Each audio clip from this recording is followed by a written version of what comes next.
Subscribe பண்ணுங்க. அப்படியே பக்கத்துல இருக்க பெல் ஐகானையும் பிரஸ் பண்ணுங்க. விருச்சிக ராசி அன்பர்களே, செவ்வாய் பயிற்சியால் என்ன பலன், எப்படி இருக்க போகுது அப்படின்னு பார்க்கும் பொழுது, இதுவரைக்கு கன்னியில் இருந்த செவ்வாய் பகவான் இப்ப துலாமனைக்கு பயிற்சி ஆகிறார். 35 நாட்கள் துலாமனையில் அமர்ந்து கொண்டு பலனை தரப்போகிறார்.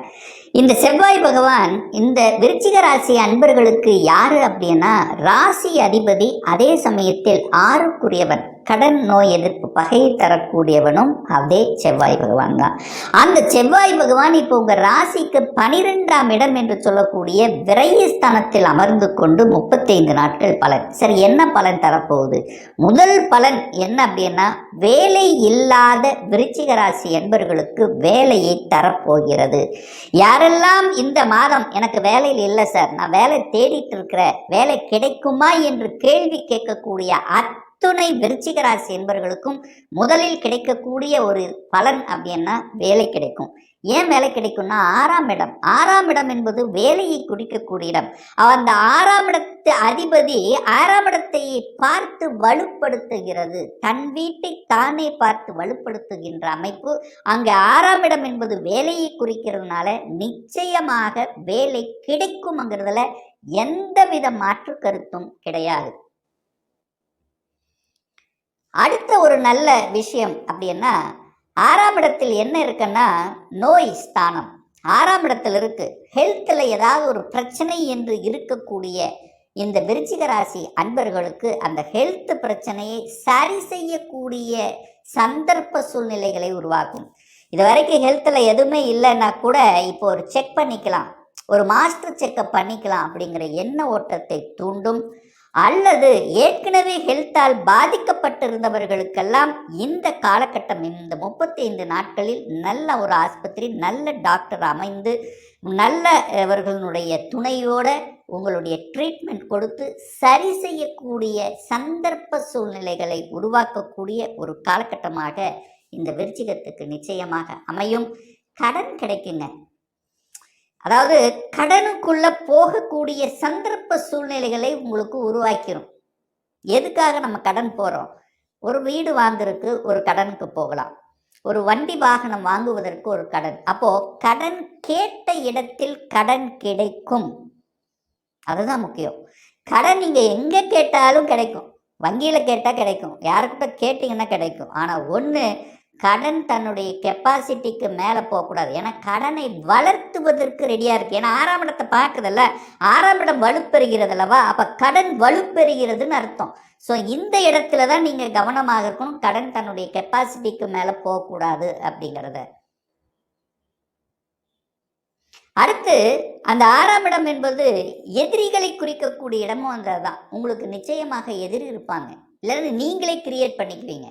அப்போ அந்த எதிரியோடு ஒரு போட்டி போடக்கூடிய மனப்பாங்கு என்பதை நிச்சயமாக உங்களுக்கு தூண்டிவிடும். அதில் எந்த மாற்றம் இல்லை. வெற்றி பெறுவீர்களா அப்படின்னா நிச்சயமாக உண்டு. என்ன கொஞ்சம் அலைச்சல், திருச்சல், டென்ஷன், ப்ரெஷர் எல்லாத்தையும் கொடுத்து, கோபத்தையும் கொடுத்து, ஆக்ரோஷத்தை கொடுத்து கடைசியில் வெற்றி பெறுவீங்க.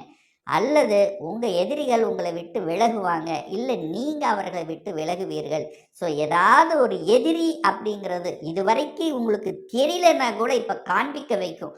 இவர் தான் நமக்கு எதிரி, இவர் தான் நமக்கு பக்கத்தில் இருந்து இத்தனை விஷயங்கள் நமக்கு தூண்டினார், கூட இருந்தே நமக்கு இத்தனை விஷயங்கள் பண்ணார் அப்படிங்கிற விஷயத்தை தெரிந்து அதற்கு தகுந்த மாதிரி செயல் திட்டம் தீட்டி வெற்றி அடையக்கூடிய ஒரு காலகட்டமாக நிச்சயமாக அமையும். இதில் எந்த வித மாற்று கருத்தும் இல்லை. அதே சமயத்தில் உங்கள் ராசி அதிபதி 12ஆம் இடத்தில் இருக்கிறதுனால, அதாவது விரயஸ்தானத்தில் இருக்கிறதுனால உங்களுக்கு கொஞ்சம் அலைச்சல், திருச்சல், டென்ஷன், ப்ரெஷருங்கிறது நிச்சயமாக இருக்கும். ட்ராவல் இருக்கும். அதாவது அலைச்சல் திருச்சலுங்கிறத விட ட்ராவல் இருக்கும். அதன் மூலம் அனுகூலம் ஆதாயம் உண்டானா நிச்சயமாக உண்டு. அதில் எந்த மாற்று கருத்தில், எந்த அளவுக்கு உழைப்பை போடுகிறீர்களோ, எந்த அளவுக்கு உங்களுக்கு ஒரு ப்ரெஷர் கொடுக்குதோ அதற்கு தகுந்த மாதிரி உங்களுடைய தன்மைங்கிறது இருக்கும். 3ஆம் இடத்தை பார்க்கறதுனால பலப்படுவீங்க. தைரிய வீரியத்தோடு செயல்படக்கூடிய ஒரு காலகட்டமாக இருக்கும். எதையும் பார்க்கலாம் என்கின்ற துணிச்சலை கொடுக்கக்கூடிய ஒரு காலகட்டமாக நிச்சயமாக அமையும் இந்த விருச்சிக ராசி அன்பர்களுக்கு. இந்த செவ்வாய் பகவான் தன்னுடைய சொந்த நட்சத்திரத்துல பிரயாணம் பண்றார். அதாவது சித்திரை நட்சத்திரத்துல பிரயாணம் பண்ண போறார். எப்பன்னா 13/9/2025 இருந்து 22/9/2025 செவ்வாய் பகவான் தன்னுடைய சுயசார நட்சத்திரத்தில் பிரயாணம் பண்ணக்கூடிய இந்த காலகட்டம் உங்களுக்கு என்ன ஒரு வேகத்தையும், அதாவது எந்த ஒரு விஷயத்தையும் வேகமா செய்யணும், கோபம் வரும், ஆக்ரோஷம் வரும், துணிஞ்சு செயல்படக்கூடிய எண்ணம், தைரிய வீரியத்தை கொடுக்கக்கூடிய அமைப்புகள், இதெல்லாமே சூப்பரா இருக்க போகுது. அதுல எந்த மாற்று கருத்தும் கிடையாது. ஆனா இந்த காலகட்டத்துல அந்த செவ்வாய் 12ல் இருக்கிறதுனால எந்த ஒரு புதிய விஷயங்கள் நீங்கள் செய்கிறீர்கள் என்றால் கொஞ்சம் யோசிக்கணும், யோசித்து செயல்படணும். அவசரப்பட்டு முதலில் பேசிடுவீங்க, கோபப்பட்டு பேசிடுவீங்க, அதுக்கப்புறம் அதை பற்றி ஐயோ பேசிட்டோமே அப்படின்னு வருத்தப்படுவீங்க. ஸோ அதனால் கொஞ்சம் பேசும்போதும் அந்த முன் கோபம் வராமல் பார்த்து கொள்வது இந்த விருச்சிகத்துக்கு நல்லா. முதல் வருது முன் கோபம் வரும், அதை கட்டுப்படுத்தினீங்கன்னா எல்லாமே சரியாகிவிடும் இந்த காலகட்டம். அடுத்து பார்த்தீங்கன்னா செவ்வாய் பகவான் ராகுவோட நட்சத்திர சாரத்தில் பிரயாணம் பண்ணுறார். அதாவது யாருடைய நட்சத்திரத்தில் பிரயாணம் பண்ணுறார் அப்படின்னா சுவாதி நட்சத்திரத்தில் பிரயாணம் பண்ணுறார். எப்போ அப்படின்னா 23/9/2025 12/10/2025 வரை. ஸோ இந்த காலகட்டம் ராகுவோட நட்சத்திரத்தில் பிரயாணம் பண்ணுறார். அந்த ராகு எங்கே உட்கார்ந்துருக்கார் அப்படின்னா 4ஆம் இடத்துல உட்கார்ந்துருக்கார். அதாவது 4ஆம் இடம் என்பது வீடு, வண்டி, வாகனத்தை குறிக்கக்கூடிய இடம்.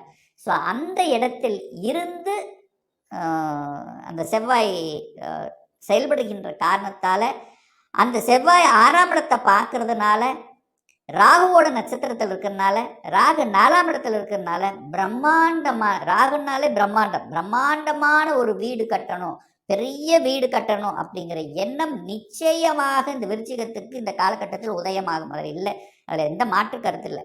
அல்லது வீட்டை ஆல்டர் பண்ணது, வீட்டில் எதையாவது ஒன்று பெருசாக எதையாவது ஒன்று பண்ணுறது, ஏற்கனவே வீடு இருந்தவங்களுக்கு, அல்லது விலையுயர்ந்த பொருள்களை வாங்கி மகிழ்வது, வீட்டுக்கு தேவையான அழகு சார்ந்த விஷயத்தை செயல்படுத்துவது, இடத்தை வாங்குறது, ஒரு மிகப்பெரிய இடம், அதாவது பெரிய இடம் ஒன்று வாங்கி வச்சோன்னா அப்படி கட்டணும் அப்படிங்கிற எண்ணத்தை தூண்டுவிப்பது. ஸோ இதெல்லாம் இந்த காலகட்டம் இருக்கும். ட்ராவல் இருக்கும். ராகனாலே பாம்பு ஒரு இடத்துல நிற்காது, ஓடிட்டே இருக்கும். அப்போ அந்த காலகட்டம் ட்ராவல் இருக்கும். தொழில் ரீதியாக ட்ராவல், தொழிலினுடைய வளர்ச்சிக்காக வெளிநாடு, வெளி மாநிலம், அதர் டிஸ்ட்ரிக்ட், இந்த மாதிரி ட்ராவல் பண்ணுவது, வேலைக்காகவோ அல்லது தொழிலுக்காகவோ ட்ராவல் பண்ணுவது, அந்நிய மதத்தினரோட இணைவது, அவர்களுடைய தொடர்புகளை ஏற்படுத்தி கொள்வது, இதெல்லாம் விவசாயம் சார்ந்த விஷயத்தில் இருக்கவங்களுக்கு வித்தியாசமான ஒரு டெக்னாலஜியை புகுத்தி வேற ஏதாவது ஒன்று பண்ணணும், பிரம்மாண்டமாக செய்யணும் என்கின்ற அந்த எண்ணங்கள், ஓட்டங்கள் இதெல்லாமே கொடுக்கக்கூடிய ஒரு காலகட்டமாக இந்த காலகட்டம் நிச்சயமாக அமையும். இதில் எந்த மாற்று கருத்தும் கிடையாது. அடுத்து பார்த்தீங்கன்னா செவ்வாய் பகவான் விசாக நட்சத்திரத்தில் பிரயாணம் பண்ணுறார். விசாகம் அப்படின்னா குரு நட்சத்திரம் டிராவல் பண்ணுறார். எப்போ அப்படின்னா 13/10/2025 27/10/2025 வரை குருவினுடைய நட்சத்திர சாரத்தில் பிரயாணம் பண்ணுறார். குரு செவ்வாயை பார்க்குது. அப்போது குரு மங்கள யோகம் கிடைக்குது. செவ்வாய் 12ல் இருக்குது, குரு 8ல் இருக்குது. அப்போ என்ன நடக்கும்? ஊரை விட்டு வெளியே நகர்த்தும். வெளி மாநிலம், வெளியூர், வெளி மாநிலம் இப்படி கொண்டு போகும். வழியை கொடுக்கக்கூடிய இடத்தில் இருக்கக்கூடிய விருச்சிகத்துக்கு வழி நிவர்த்தி கிடைக்கும். அதாவது என்னன்னா, யாரோடைய பிரச்சனைக்கு நீங்க போய் பேசுனீங்கன்னா அங்கே சால்வ் ஆயிரும். மற்றவர்களின் வழியை போக்கக்கூடிய இடத்தில் நீங்கள் இருப்பீர்கள். ஒரு இடம் விற்பனை ஆக மாட்டேங்குது, அங்கே பிரச்சனை இருக்கு, அந்த இடத்துக்கு நீங்க போனீங்கன்னா அங்கே தீர்த்து வச்சு அதன் மூலமாக தனம் சம்பாதிக்கக்கூடிய தன்மை, மறைமுகமாக கிடைக்கக்கூடிய தன வருவாய், திடீர் அதிர்ஷ்டம் மூலியமாக கிடைக்கக்கூடிய தன வருவாய், திடீர் ஷேர் மார்க்கெட், லாட், ஸோ இந்த மாதிரி அதிர்ஷ்டத்தின் மூலமாக கிடைக்கக்கூடிய தன வருவாய்ங்கிறது இந்த காலகட்டம் நிச்சயமாக உண்டு. ஏன்னா 8/12 இருக்கார், குரு 8ல் இருக்கார். அப்போ வெளிநாட்டு தொடர்பு இருக்கும். நிறைய பேர் இந்த காலகட்டம் வெளிநாடு, வெளி மாநிலம், அந்நிய தேசம் இந்த மாதிரி போகக்கூடிய, திடீர்னு ஒரு ப்ரொமோஷன் கிடைக்கிறது, திடீர்னு ஒரு இடத்தை கிடைக்கிறது, இந்த மாதிரி இன்ப அதிர்ச்சி கிடைக்கும். இன்ப அதிர்ச்சின்னா நினைக்காத ஒரு விஷயம் திடீர்னு ப்ரொமோஷன் கிடைச்சிருச்சு, ஒரு நல்ல விஷயம் கிடைக்காத நினைத்துட்டு கிடச்சிருச்சு, அப்படிங்கும்போது ஒரு சந்தோஷமான விஷயம். குழந்தை பாக்கியம் ஒரு சிலருக்கு திடீர்னு அமையலாம். ஒரு சிலருக்கு திடீர் இடமாற்றம் கிடைக்கக்கூடிய அமைப்பு, வெளிநாட்டு செல்லக்கூடிய, திடீர் விசா கிடைச்சி வெளிநாட்டுக்கு போக வேண்டிய ஒரே மாதத்தில் அதெல்லாம் நடக்கக்கூடிய விஷயங்கள், இப்படி சில இன்ப அதிர்ச்சிகளை கொடுக்கக்கூடிய நல்ல நல்ல விஷயங்கள் கொடுக்கக்கூடிய ஒரு காலகட்டமாக இந்த விருச்சிகத்துக்கு நிச்சயமாக அமையும். இதில் எந்த மாற்று கருத்து இல்லை. ஒரு நல்ல விஷயம் நடக்குது அப்படின்னு திருப்திப்படக்கூடிய ஒரு காலகட்டமாக இந்த 35 நாட்கள் அமையும் என்று சொன்னால் இந்த விருச்சிகத்துக்கு மிகையாகாது. மேலும் தகவலுக்கு எங்கள் சேனலை மறக்காமல் சப்ஸ்கிரைப் பண்ணுங்கள். நன்றி.